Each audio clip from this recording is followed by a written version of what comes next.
पावन ग्राम भीखापाली की पावन पुण्य धरा में परम भक्त श्री मायाराम साहू जी के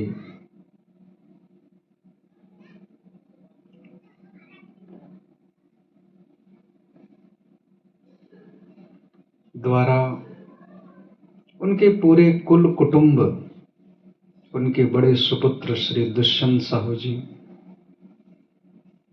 मंझले सुपुत्र श्री विनोद साहू जी और छोटे पुत्र सुपुत्र श्री भानु प्रकाश जी और उनके घर की दोनों बहुएं, माता जी और पूरे परिवार के लोग, सबको धन्यवाद। समस्त ग्रामवासियों को भी धन्यवाद।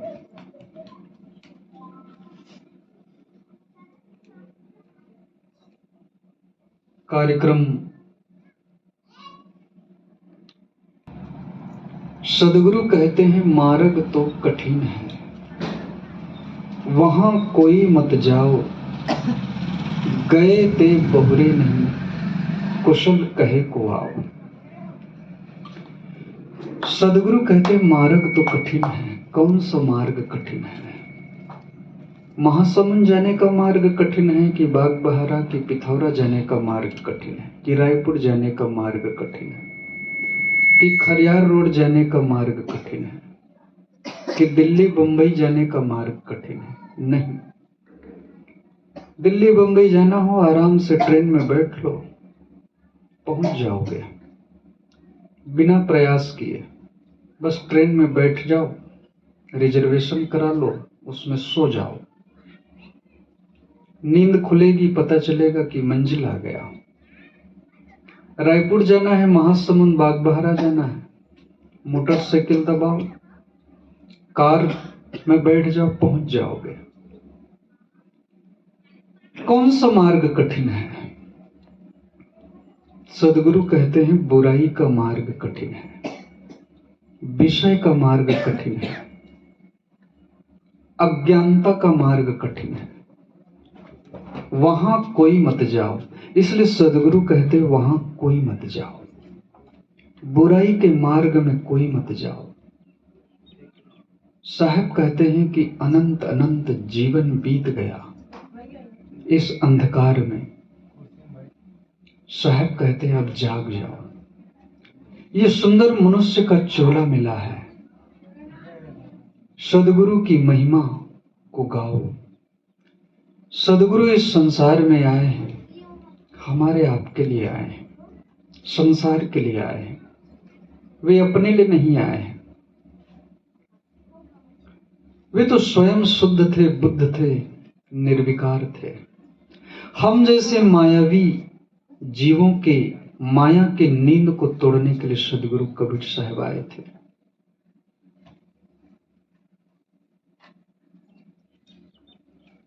तो साहब कहते मार्ग तो कठिन है, बुराई का मार्ग बहुत कठिन है। बहुत से लोग कहते हैं कि अरे बुराई का मार्ग तो बहुत सरल है, सच्चाई का मार्ग कठिन है, सत्संग का मार्ग कठिन है। सबकी अपनी अपनी परिभाषा है, सबका अपना अपना कहने का एक लहजा है, देखने का एक तरीका है, सोचने का एक ढंग है। लेकिन सदगुरु कबीर साहब कहते बुराई का मार्ग कठिन है। उत्तर प्रदेश के सीतापुर जिला में एक आदमी रहता था। उसको बात बात में गुस्सा आता था, क्रोध आता था।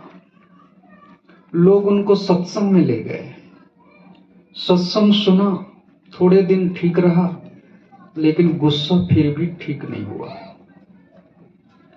बहुत मनोचिकित्सक के पास गए, दवाई खाया, बेहोश रहा, थोड़े दिन नींद में उठा, फिर गुस्सा किया। छोटी छोटी बातों पर गुस्सा कर दो।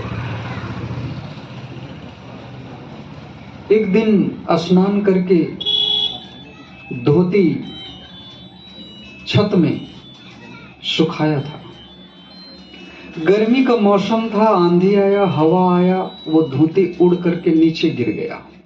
वो आदमी उस धोती को फिर से वो छत की मुंडेरी में सुखाया। 2-3 बार वो धोती उड़ उड़ करके नीचे ही गिर जाती थी। उस आदमी को बहुत गुस्सा आ गया धोती के ऊपर।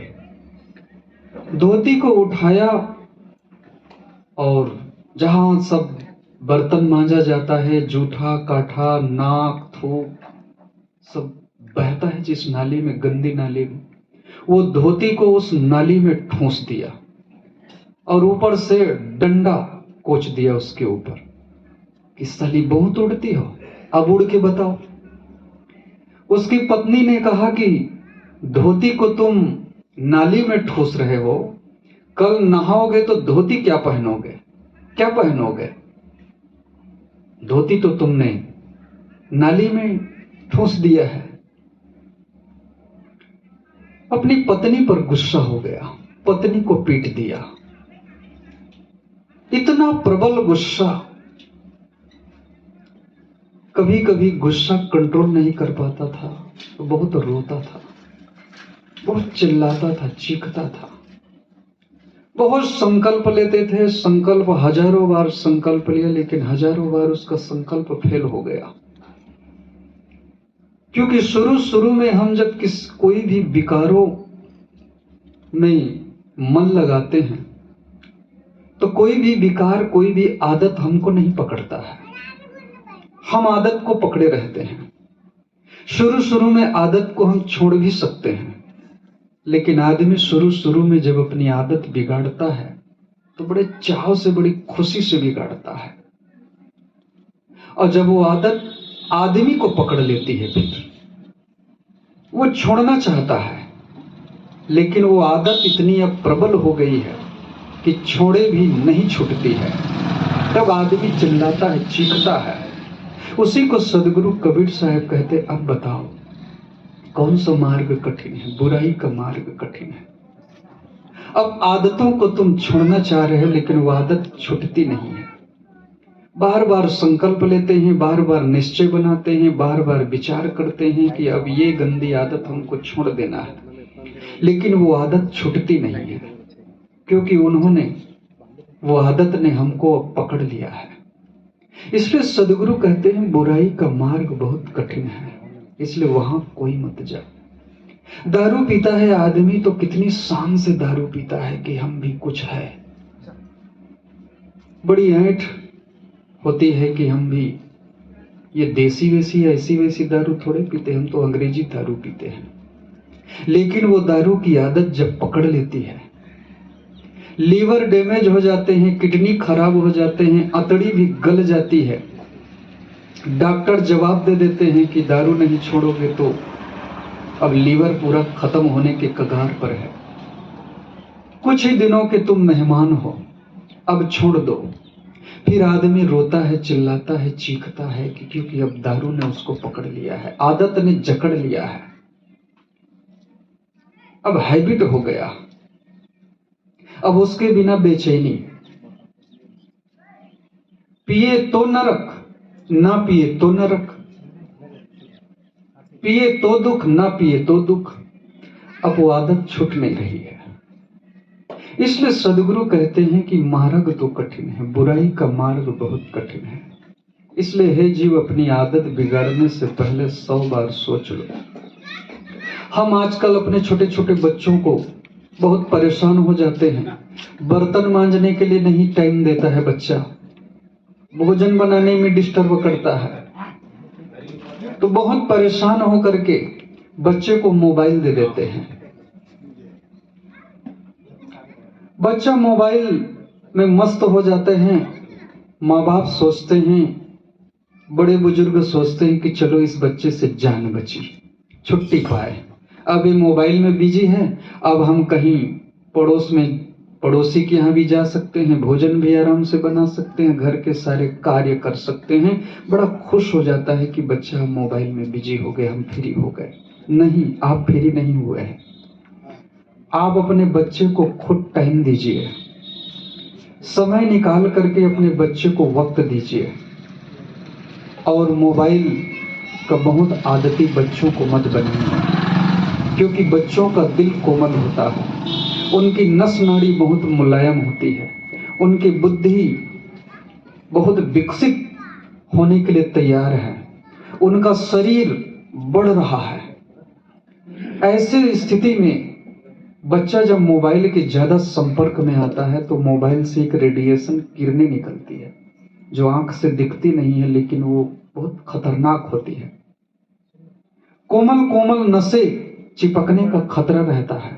बच्चा यदि मोबाइल में ज्यादा संपर्क में रहेगा तो उनकी बुद्धि का विकास रुक जाएगा, शरीर का कोई ना कोई अंग कमजोर होगा, और ज्यादा संपर्क में रहेगा तो पूरा शरीर ही कमजोर हो जाएगा। क्योंकि जैसे छोटा सा पौधा हो, उस पौधे को कोई भी कुचल सकता है, कोई भी उखाड़ सकता है, कोई भी उसको रौंद सकता है। इसी प्रकार से जो तुम्हारा जो नन्हा सा बालक है वो छोटा सा पौधे के समान है। वो जीवन की ऊंचाई को छूने के लिए विकसित हो रहा है, उसके माइंड विकसित हो रहे हैं, उनकी इंद्रियां विकसित हो रही है, उनके शरीर जो है बिल्कुल विकास की ओर है और बहुत कोमल है बच्चा। उनके सारी इंद्रियां, दिमाग, नस नाड़ी सब बहुत नाजुक है। नया नया ताजा ताजा मां के गर्भ से निकला है, साल 2 साल 3 साल 5 साल हुआ है। अब वो ज्यादा संपर्क में आएगा तो क्या दशा होगी। जैसे छोटे से पौधे को कोई पैर तले रौंद दे, कुचल दे, क्या दशा होता है, कुचल जाता है। तो प्यारे बंधुओं एवं देवियों, अपने बच्चों का भी केयर कीजिए।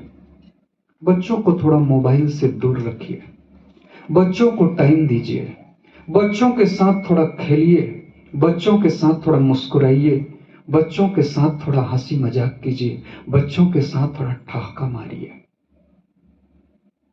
क्योंकि आज बच्चे को जरूरत है तुम्हारी, और कल तुमको जरूरत पड़ेगा बच्चे की। तुम बुजुर्ग हो जाओगे, कोई तुम्हारे पास बैठना नहीं चाहेगा, कोई तुमको पूछना नहीं चाहेगा, कोई तुमको देखना नहीं चाहेगा। तब मन में बड़ी विदविदाहट होगी कि हमारे पास तो कोई बैठने के वाला नहीं है। एक समय था कोई बैठने के लिए नहीं आता था, हम तेंदू कोना चले जाते थे अपने मित्र के पास में, बाग बहारा चले जाते थे, कहीं रिश्तेदारों में चले जाते थे, मोबाइल चला लेते थे, टीवी के पास बैठ जाते थे। अब तो आंख भी कमजोर हो गया, ठीक से दिखता भी नहीं है। मोबाइल चलाओ तो चक्कर आता है, सिर दर्द होता है। रिश्तेदारों के यहाँ जा नहीं सकते हैं क्योंकि मोटरसाइकिल भी नहीं चला सकते हैं, कार तो अब चला ही नहीं सकते हैं, कोई चलाने वाला भी नहीं है। तब आदमी चिल्लाता है, अंदर अंदर दुखी होता है, परेशान होता है कि कोई हमारे पास में बैठे, कोई हमसे बात करे, कोई हमारा हाल चाल ले, कोई हमारे दुख दर्द को बांटे। तब वहां कोई नहीं रहता है। इसलिए प्यारे बंधुओं एवं देवियों, अभी आप अपने बच्चों को खूब टाइम दीजिए। ना होता है कि एक दूसरे के दुख दर्द में लोग काम आए। ये शादी किस लिए होती है? कितने लोग कहते हैं कि अरे ब्रह्मचर्य को लोग पालन नहीं कर पाते इसलिए शादी करते हैं। तो क्या जो शादी नहीं करते हैं वो ब्रह्मचारी हो जाते हैं? बहुत से ऐसे जो बिना शादी के घूम रहे हैं कुंवारा। किसी से पूछो भैया तुम तो शादी नहीं किए हो तो बड़े तुम ब्रह्मचारी हो, तो कहते हैं कि मैं न गृहस्थ हूं न विरक्त हूं, मैं कुंवारा हूं। यानी सारी संभावनाएं मेरे अंदर है, सुधरने की भी और बिगड़ने की भी। कुछ कह नहीं सकते हैं पक्का। हो सकता है शादी नहीं किए हैं लेकिन गृहस्थ से भी गए बीते हो, बिल्कुल पशुवत हो। तो केवल ब्रह्मचर्य नहीं सधता है इसलिए लोग शादी नहीं करते हैं। बहुत से लोग शादी इसलिए भी करते हैं एक दूसरे के दुख बांटने के लिए। लोगों को मित्र की जरूरत होती है, लोगों को सहारा की जरूरत होती है, लोगों को थोड़ा सा कोई मेरे पास बैठे, कोई मेरे दुख दर्द को समझे, कोई मेरा सहारा बने, इसलिए भी लोग शादी करते हैं। तो ये परिवार इसीलिए होता है। बच्चे क्यों पैदा करते हैं लोग? बच्चे भी इसीलिए पैदा करते हैं ताकि ये हमारी आने वाली पीढ़ी को आगे बढ़ाए, हमारे जमीन जायदाद का ठीक से देख रेख करे, घर को आगे बढ़ाए, परिवार को आगे बढ़ाए, हमारे बिजनेस धंधा को आगे बढ़ाए, हमारी खेती बाड़ी को आगे बढ़ाए और बुढ़ापा में हमारा लाठी बने, हमारा डंडा बने, हमारा सहारा बने। इसलिए लोग बच्चे पैदा करते हैं।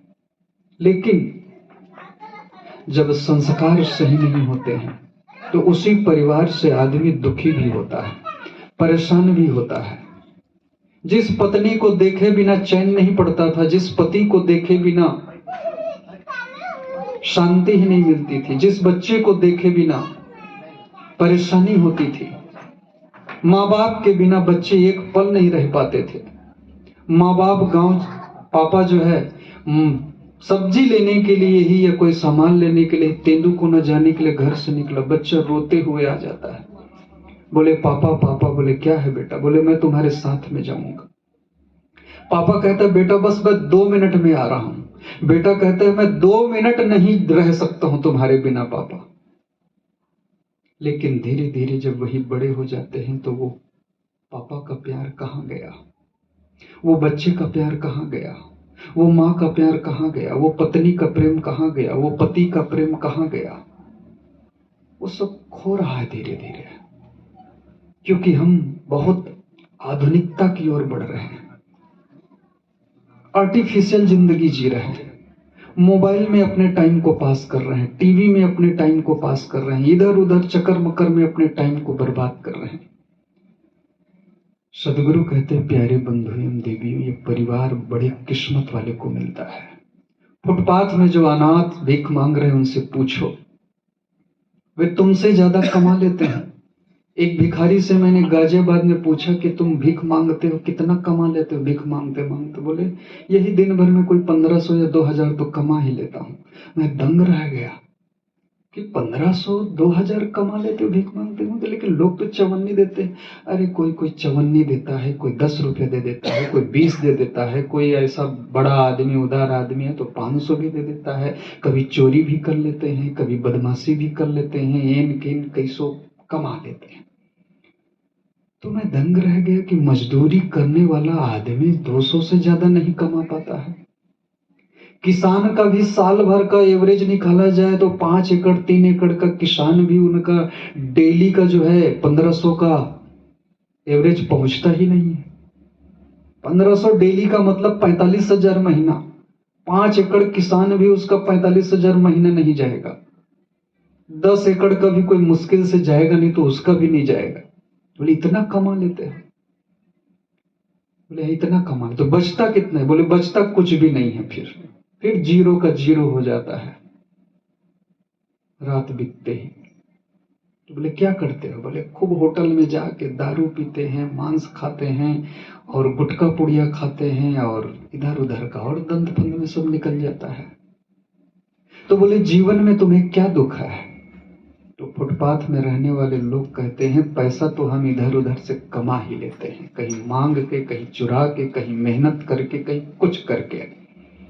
रहने के लिए घर नहीं है, कोई दुख नहीं है। चलने के लिए प्राइवेट गाड़ी नहीं है, मोटरसाइकिल कार नहीं है, कोई दुख नहीं है। देखने के लिए टीवी नहीं है, कोई दुख नहीं है। पत्नी नहीं है, कोई दुख नहीं है। बच्चे नहीं है, कोई दुख नहीं है। दुकान नहीं है, कोई दुख नहीं है। बस दुख इतना ही है कि एक भरा पूरा कोई परिवार नहीं है। हमको बेटा कहने वाली कोई माँ नहीं है, कोई पिता नहीं है, कोई भाई नहीं है, कोई बहन नहीं है, भतीजा कहने वाला कोई चाचा नहीं है, बेटा कहने वाला कोई मौसी नहीं है, भांजा कहने वाला कोई मामा नहीं है, नाती कहने वाला कोई दादा नहीं है और पोता कहने वाला कोई ना दादा नहीं है, नाती कहने वाला कोई नाना नहीं है। बस यही दुख है जीवन में। बोले अगले जन्म में क्या पाना चाहोगे? खूब धनवान होना चाहोगे, खूब पदवान होना चाहोगे, क्या पाना चाहोगे?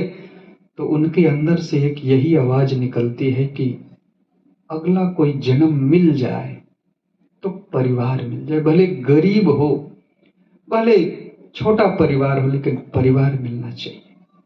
परिवार का सुख उन्हीं को पता चलता है जिनके परिवार नहीं है, जिनकी ऊपर से माँ बाप की कृपा का साया उतर गया है। बच्चों के दुख उन्हीं को पता चलता है जो बे औलाद है। वे कितने जिनके कोई बाल बच्चे नहीं होते हैं। गुजरात में एक हरीश भाई नाम का भक्त है, 20 साल हो गए शादी हुए। बोले साहब भारत के हर मंदिरों में जा चुका हूं, यहां तक मस्जिदों में भी गया हूं, गिरजाघर में भी गया हूं, जहां मिल जाए किन्हीं की किसी की कृपा मिल जाए, किसी की कोई दुआ काम कर जाए, एक बच्चा हो जाए, बच्चे के लिए कितना दर बदर आदमी ठोकर खाते घूमता रहता है, कितने मंदिरों के मत्था टेकता है, कितने तीर्थों में जाता है, कितने मस्जिदों में जाता है, कितने गिरजाघर में जाकर के प्रार्थना करता है। एक रामगंज मंडी कोटा जिला राजस्थान में एक सरदार मिला। वो गुरु जी के पास आया और कहने लगे, गुरुदेव पैसा तो इतना है कि शाम को 500 और 1000 की गड्डी में आग लगा दूं।